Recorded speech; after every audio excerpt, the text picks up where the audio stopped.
Now more than ever, you need those greenbacks. Oil is more expensive, food is more expensive, so conserving forex is extremely important, which is why India's Reserve Bank has come up with a new plan. Indian traders can now settle their business in rupees. Until now, that was not the case. Trade had to be done in convertible currencies, like the dollar, or the pound sterling, or the euro. But that's not the case anymore. Pretty soon, India's international trade can be conducted in Indian rupees. Let me explain how that works. Step 1, countries must express interest in the rupee trade. Step 2, both sides exchange bank accounts. For example, let's assume Russia wants to trade in Indian rupees. Then Russian banks will open accounts in Indian banks, and these are called Vostro accounts. Similarly, Indian banks will have to open accounts in Russia. So both sides will maintain reserves in local currency.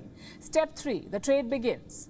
Again, let's use an example. Suppose India is exporting something to Russia, say cars. Now, Russia will pay for these cars in their currency, in the ruble. But that money is not directly paid to the exporter. Instead, that money, those rubles, are deposited in the Vostro account. Step 4, the banks calculate the payment in rupees. How do they do that? Based on the market conversion rates. For example, if the payment is, say, 100 rubles, then the bank releases 135 Indian rupees to the exporter. That is today's exchange rate. So effectively, here's what the system means. Indian exporters get paid in Indian rupees and Indian importers pay in Indian rupees. How will the system benefit India? In 3 ways. Number 1, it will arrest the rupee slide. The US dollar has hit 79.5 against the rupee. Experts say it could soon breach 80. So the RBI is deploying Economics 101, increasing the demand for rupee. Under this new system, foreign traders will require more rupees. And more demand equals more value.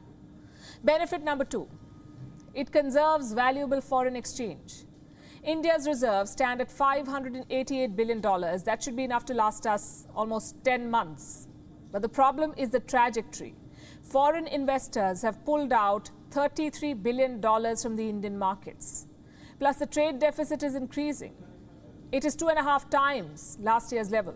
So the RBI is looking to get ahead of the curve, protect the reserves, and use the rupee instead.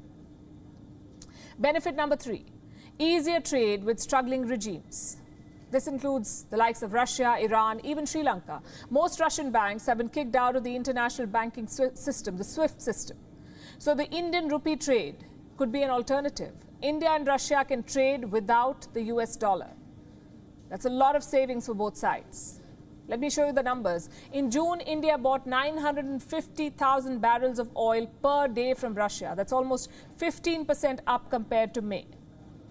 At the same time, the imports from West Asia dropped. The Iraq imports fell 10%. The Saudi Arabia imports dropped 13%. So India's oil trade is now configured towards Russia. How much money are we talking about? Almost $5 billion. That's how much India spent until May 2022, until May this year. Now, those payments were made in the US dollars. But with this new system, that changes. India and Russia can trade in local currency. Same applies to Sri Lanka. Until now, India's credit lines were in US dollars. But now loans can be issued in Indian rupees. And Sri Lanka can use this money to buy Indian commodities, whether it's food or fuel or medicines. Beyond that, could this move globalize the rupee? Perhaps challenge the dollar or the euro? The RBI statement does mention this. Listen closely. This is what the RBI, the Reserve Bank of India, has said. In order to support the increasing interest of global trading community in the rupee, it has been decided to put in place an additional arrangement for invoicing, payment, and settlement of exports and imports in rupees. But at this point, it seems highly unlikely. The dollar still dominates global trade, even in the Asia Pacific.